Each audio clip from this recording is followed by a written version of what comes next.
ремонт на покрива, защото тече и искаме в следващите няколко години това пространство да го облагородим.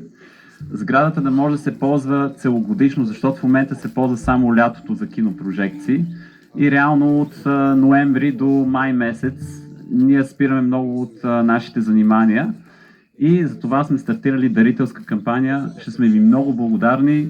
Концертите са безплатни, но ако ви се откъсна от сърцето някоя монетка или тачка, добре дошли сте.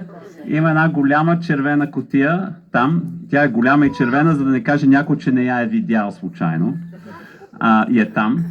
И също има за тези, които са по-нати с новите технологии, има на веб страницата ни, във фейсбук страницата ни, има детайли за как може да дарите по банков път или с карта в бъдеще. Така че това е всичко. Приятна вечер. Насладете се.